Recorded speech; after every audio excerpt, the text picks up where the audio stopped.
नमस्कार जंटी में स्वागत आपका। मैं हूं योगेंद्र। आप देख रहे हैं नारी और नारी में हम बात करेंगे नारी शक्ति की।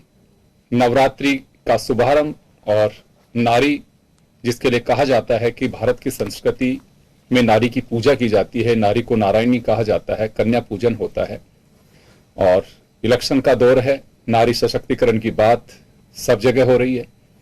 तो उसी को लेकर के आज हम इस मुद्दे को छूने की कोशिश करेंगे जितना हम कर सकते हैं। हमारे साथ ममता शेखावत जी समाजशास्त्री हैं, डॉक्टर निमिषा गौड़ जी भाजपा से हैं और अनुश्री हमारे साथ कांग्रेस से जुड़ी हुई हैं। मैम, आपके पास में आना चाहूंगा। ममता मैम, ये एक ऐसा दौर है जिसमें ये माना जाता है कि चौतरफा, केवल भारत में नहीं दुनिया में जहां भारतीय रहते हैं, भारत की संस्कृति को जो प्यार करते हैं वो लोग भी, चाहे वो गुजरात का डांडिया हो, चाहे बंगाल की दुर्गा पूजा हो, या फिर राजस्थान का जिस अंदाज से नवरात्रि पूजा की जाती है, कन्या पूजन होता है, चाहे मध्य प्रदेश हो, राजस्थान हो, तो एक ये कहा जा सकता है कि हर कोई इस संस्कृति को एंजॉय करना चाहता है, डूबना चाहता है, आस्था की दृष्टि से भी। और आस्था हो चाहे धार्मिक हो, टूरिज्म भी काफी होता है, चाहे वो बंगाल की ओर जाए या फिर गुजरात में जाएं या जहां भी उनका आस्था होती है वहां पे जाएं। तो क्या लगता है कि वाकई ये महीना उस तरह का है कि नारी नारायणी को सार्थक करता है और महिला सशक्तिकरण की ओर हमें अग्रसर करता है, ऐसा है? जी, बिल्कुल सही बोल रहे हैं आप। ये जो पूरा महीना, ये जो समय है, काफी सेलिब्रेशन का टाइम है और स्पेशली महिलाओं के लिए तो बहुत अच्छा लग रहा है। महिलाएं डांडिया के लिए तैयार होती हैं। साथ ही कल बड़ा ही शुभ मुहूर्त है। हम लोग माता जी का जो स्थापना करने वाले हैं, तो 9 दिन बड़े ही शुभ और मंगलमयी होने वाले हैं, जहाँ की नारी सशक्तिकरण का, नारी का एक बड़ा ही महत्वपूर्ण रोल इसमें रहेगा। कन्या पूजन भी है। तो ओवरऑल अगर हम देखते हैं, राजस्थान में नहीं बल्कि सारे स्टेट्स, पूरे राज्य और इवन आउटसाइड इंडिया, ये एक बड़ा ही खुशनुमा, एक महिलाओं को आप कह लीजिए महिलाओं को डेडिकेटेड समय है, जहां महिलाएं ना स्वयं एंजॉय कर रही है बल्कि पूरा समाज भी उन्हें इस चीज को लेके सपोर्ट कर रहा है। तो एक बड़ा ही सुखद और बड़ा ही प्लेजेंट एटमॉस्फेयर अभी देखने को मिल रहा है।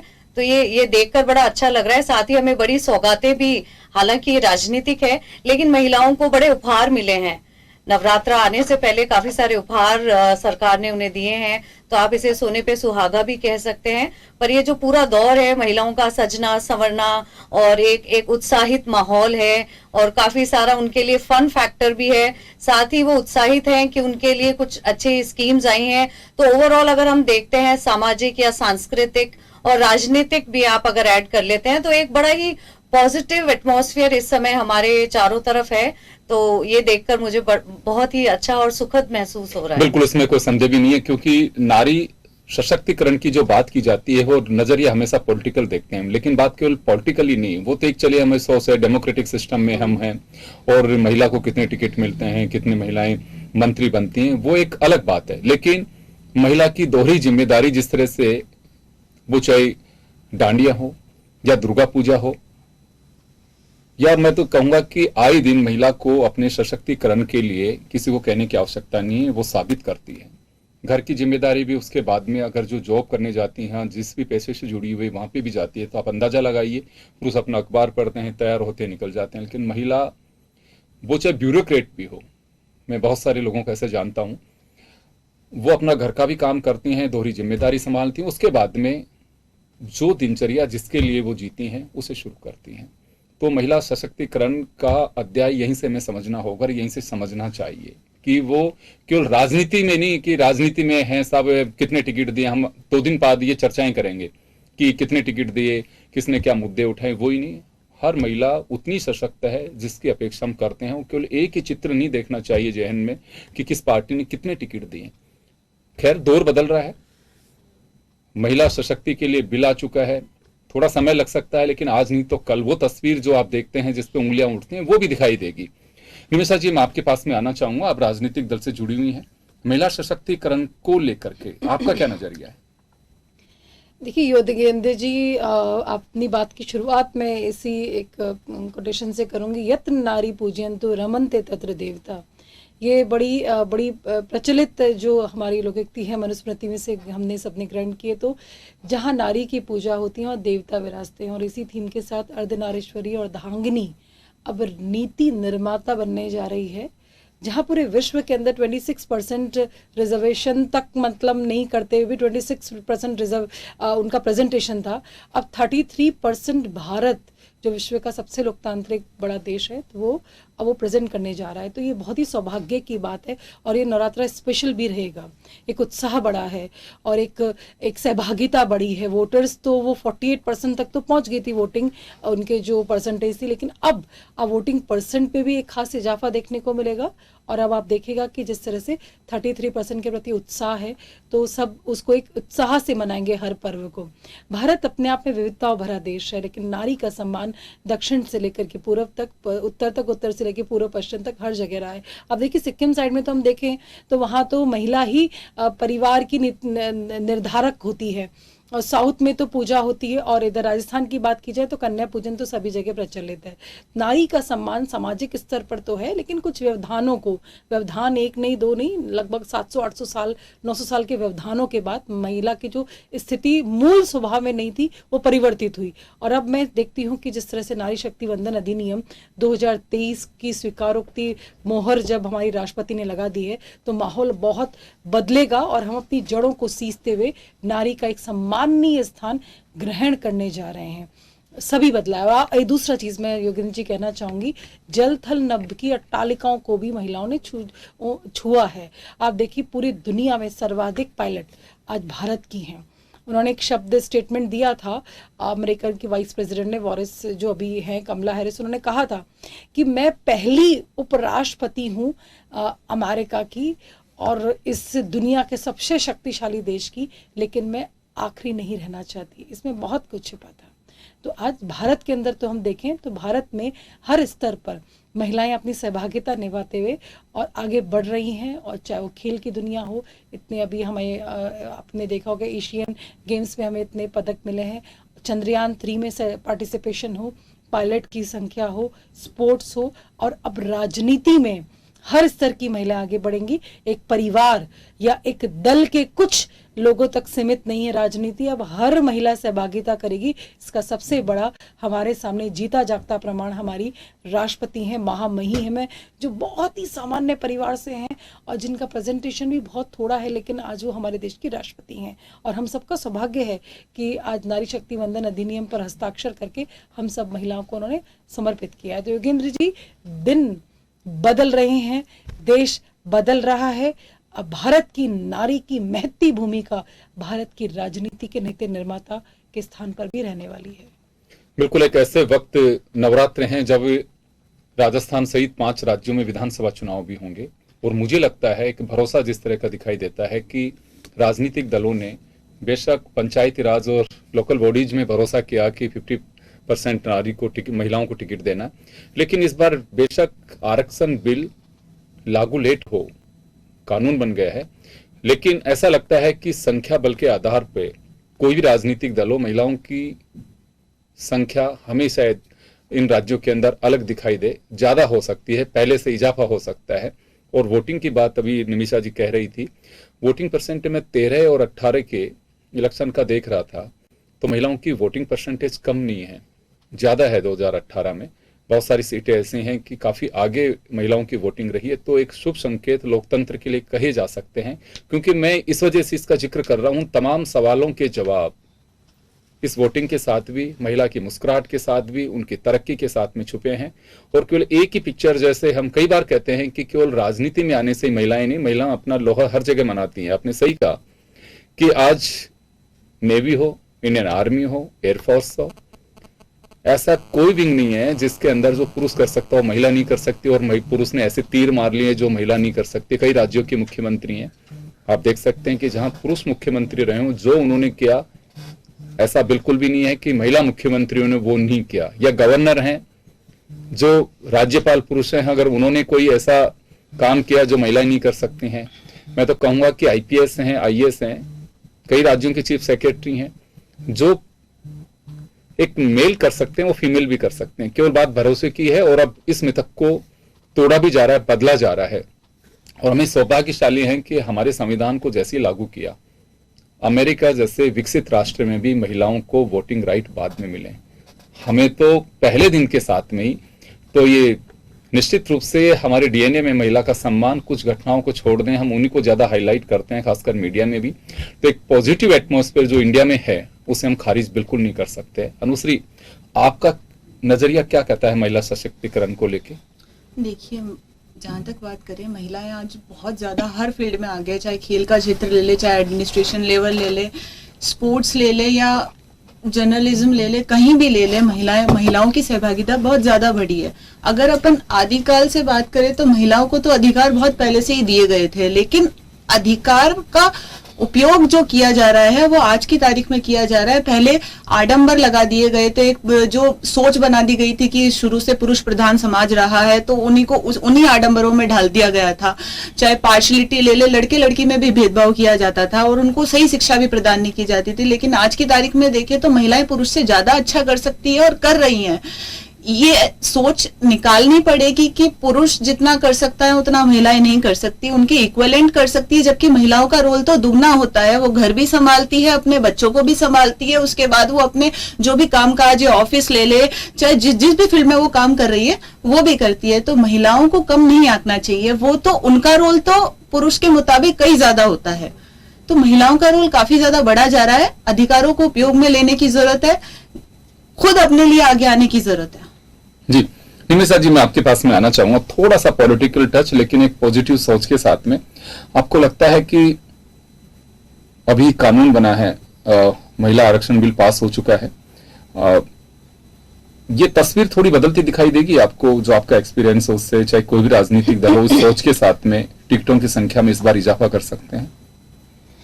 देखिए, हर बार तो इजाफा होता हुआ बढ़ा है। पहली लोकसभा की बात करें तो 22 हमारी सांसद महिलाएं थी पहली लोकसभा में, और अब 86 के आंकड़े को हम टच कर चुके हैं। तो निरंतरता आई है, और अब तो नारी शक्ति वंदन अधिनियम का जो आधार है वो यही है, सशक्त महिला, और ऐसी महिला हो सशक्तिकरण के साथ में अपने स्वयं विवेक से भी निर्णय ले सके। तो ऐसी महिलाओं के साथ मुझे लगता है निश्चित तौर पर बढ़त करनी होगी, क्योंकि जब ये नारी शक्ति वंदन अधिनियम लोकसभा में प्रस्तुत हुआ और राज्यसभा में हुआ तो आप सभी इसके प्रामाणिकता है इसकी कि बढ़ चढ़ करके सभी ने इस पर अपने पॉजिटिव अपने मत में इस पे हस्ताक्षर किए। और जबकि इसके पहले जब ये प्रेजेंट किया गया तो इंडी गठबंधन के कुछ लोगों ने इसको फाड़ा था। तो अभी उसमें भी इजाफा होना है। हाँ, तो मैं कह रहा हूं क्या राजनीतिक दल उस सोच के साथ में आगे बढ़ेंगे कि यहाँ टिकट दिया जाना चाहिए, खासकर 5 राज्यों के जो विधानसभा चुनाव उनमें? निश्चित तौर पर आपको लगता है कि होना चाहिए? देखिए, दोनों ही चीजें, हम यहाँ तीनों ही आपके सामने महिलाएं हैं, और मैं उम्मीद करती हूँ कांग्रेस के अंदर जो कहते हैं कि मैं लड़की हूँ, लड़ सकती हूँ, राजस्थान की लड़की के लिए वो स्टेटमेंट नहीं है, प्रियंका गांधी वाड्रा के लिए स्टेटमेंट वो यूपी के लिए था। लेकिन फिर भी मैं कहूंगी कि हर क्षेत्र में राजनीतिक में चाहे वो कहीं भी हो, बिल्कुल निश्चित तौर पर बढ़त हमें देखी जाएगी। और बढ़त तो हमारे भारतीय जनता पार्टी के अंदर तो संगठन में 33% महिलाएं हैं ही। अभी आपने देखा होगा कि प्रधानमंत्री जी की सभा थी, जयपुर वाली सभा थी, उसमें मंच से लेकर के डोंगर तक और पार्किंग से लेकर के हेलीपैड तक सभी व्यवस्थाएं महिलाएं ने ही संभाली थी। तो ये पहल है। जब प्रधानमंत्री आ रहे, यशस्वी प्रधानमंत्री G20 की मीटिंग करके जब जयपुर पधारे तो पूरी व्यवस्थाएं महिलाओं ने संभाली, स्वागत किया। तो हमें लगता है कि महिलाएं जो है निमिषा जी व्यवस्थाएं संभालती, मैं तो पहले कह रहा हूँ महिला को उस बंधन से बाहर निकालिए। मैं तो खुद कह रहा हूं कि महिला घर भी संभालती है और बाहर भी संभालती है, उसी भूमिका के साथ में और उसी जोश के साथ में। क्योंकि आपकी अगर जैसे थोड़ा सा आपने कहा है पॉलिटिकल टच दिया, तो मैं बताना चाहूंगा कि पहली जो लिस्ट है उसमें वो नजरिया दिखाई नहीं दे रहा है। तो इसी वजह से मैंने आपसे सवाल किया कि क्या एक महिला है आप, महिला अगर खुद महिला सशक्तिकरण की बात नहीं करेगी, किसी प्लेटफॉर्म पे बात नहीं करेगी, तो कैसे सोच बदलेगी? या ठीक है कि राजनीतिक दल जो आवाज बनी है तभी तो महिला आरक्षण बिल को संसद में सर्वाधिक बहुमत से पास करा है। हम आवाज बने तभी तो विपक्षी दल भी उसका विरोध नहीं कर सके, जबकि चर्चा में उन्होंने हिस्सा नहीं लिया था, चर्चा से बॉयकॉट होकर चले गए थे। जब लोग वोटिंग की बात तो क्रेडिट लेंगे। तो हमारी महिला सशक्तिकरण की पहली तो थी योगेंद्र जी, लेकिन 200 टिकट का इंतजार करेंगे अपन जब बात करेंगे। निश्चित तौर तौर पर हम फिर बात करेंगे। और मैं देखिए अभी भी हमारे यहाँ हम सशक्त महिला को आगे बढ़ाते हैं और भाजपा की नीति है वहां नहीं कि सिर्फ पंचायती राज। देखिए हमारे यहाँ क्या होता है, पैनल होता है योगेंद्र जी, सक्रियता के आधार पर, बूथ स्तर के आधार पर। और अभी जो राजस्थान के हालात हैं, कांग्रेस की विधायक गरी में सुरक्षित नहीं हूँ, तो जहाँ विधायक भी सुरक्षित नहीं है तो महिला की टिकट नहीं दे रहे हो कि पता नहीं दिया है ना। 4 महिलाएं हमारी सम्मानी आई है, आगे और बढ़त होगी, या तो लिस्ट ही नहीं आ रही कांग्रेस की। तो आप देखिए राजस्थान की जो स्थितियां मजबूती के साथ आगे बढ़ेंगे और बढ़ा रहे। टिकट में कांग्रेस से कुछ उस सोच के साथ में आगे बढ़ेगी। और निमिषा जी ने कुछ सवाल भी खड़े किए आपके लिए। जी बिल्कुल, जैसा कि ये बार बार कह रही हैं कि पहले तो मैं बता दूं इनको कि बार बार ये जो क्रेडिट ले रहे हैं, तो क्रेडिट लेने के बाद आपको कुछ करना भी होता है उसके आगे। अभी जो पहली लिस्ट आउट हुई है उसमें इनका प्रतिशत 10% भी नहीं आ रहा है। 41 में से 4 महिलाओं को टिकट दिए। रही बात हमारी, तो हाल ही में यूपी के इलेक्शंस हुए थे जिसमें हमने हमारा स्लोगन भी ये रखा था, लड़की हूँ लड़ सकती हूँ, और इसके अलावा 40% महिलाओं को टिकट दिए थे। 1993 से ले ले तो पंचायत में, प्रधानों में भी हमने महिलाओं को सबसे ज्यादा मौका दिया। पार्टी की कमान भी हमारी महिला अध्यक्ष ही रही है श्रीमती सोनिया गांधी जी। इसके अलावा कांग्रेस की तरफ से भी पहला मुख्यमंत्री रही है सुचित्रा कृपलानी जी। लोकसभा अध्यक्ष की बात ले ले, मीरा कुमार जी रही है। प्रधानमंत्री की बात ले ले, श्रीमती इंदिरा गांधी जी रही है। तो कांग्रेस पार्टी ने तो स्टार्टिंग से ही जो कमान है, देश की कमान ले ले, चाहे स्टेट की कमान ले ले, चाहे पार्टी की कमान ले ले, हमेशा महिलाओं के हाथ में रखी है। चलिए पहली कैबिनेट जवाहरलाल नेहरू की बात आ जाए, राजीव गांधी की समय कितनी कैबिनेट? बहुत अच्छा प्रश्न, हमने आप सशक्तिकरण की बात करें अनुश्री जी, इतना बता दीजिए, जवाहरलाल नेहरू जी जब आपके प्रथम प्रधानमंत्री थे उस समय कैबिनेट में कितनी महिलाएं थी? कितना है? इंदिरा गांधी जी के समय कितनी महिलाएं थी? मैं लौटूं आपके पास में। बहुत अच्छे प्रमुख विभागों को कैबिनेट मिनिस्ट्री में महिलाएं संभाल रही है। भारत ये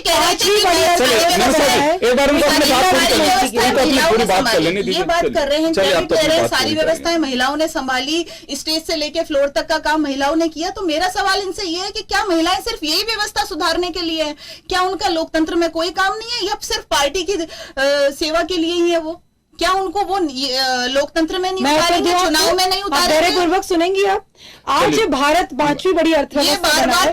वित्त मंत्रालय हमारी क्रेडिट तो 140 करोड़ देशवासियों को देते हैं हमारे प्रधानमंत्री जी। आप बता दीजिए 140 करोड़ देशवासियों को नहीं देना है। आज हमारी देश की अर्थव्यवस्था 5वीं बड़ी अर्थव्यवस्था बना है भारत, और हमारी कैबिनेट मिनिस्टर वित्त मंत्री है, रक्षा मंत्री रही है, विदेश मंत्री रही है। लेकिन आपके कार्यकाल की मुझे 5 कैबिनेट मंत्री बता दीजिए, चाहे राजस्थान हो चाहे केंद्र सरकार हो। आप मंत्रालय नहीं देना चाहते बताती आ रही हूँ। आपने उस जमाने से तो बता दिया, लेकिन वोटिंग परसेंटेज की हालत में रहे और राजस्थान के अंदर मंत्री नहीं रहे। देखिए राजस्थान, मैंने कहा एक समय में योगेंद्र जी आप सहयोग करिए, लेकिन इतना बता दीजिए कि मेरी कांग्रेस की प्रतिनिधि इतना बता दें यहाँ पर। आप लोगों के साथ एक बड़ा संकट है कि आप अपनी बात को सुने। मैं हाईजैक नहीं करने दूंगा, आप देखिए अलग दिशा में जा रहे हैं। नहीं गलत बात, बिल्कुल नहीं, मैं आपको अलाउ नहीं करूंगा। हमारा मकसद नहीं था कि आप कहीं से कहीं लेकर जा रहे, मैंने पहले कह दिया था। सॉरी, मैं देखिए आपकी आवाज म्यूट कर दूंगा अगर आप जो मुद्दा था उससे दाएं बाएं मत जाइए। नहीं बिल्कुल। और आप यहाँ पर क्रेडिट ले रहे हैं। उसमें प्राइम मिनिस्टर ने एक शब्द नहीं बोला। आपको भी रोकना चाहूंगा, आपको भी रोकना चाहूंगा। सुनिए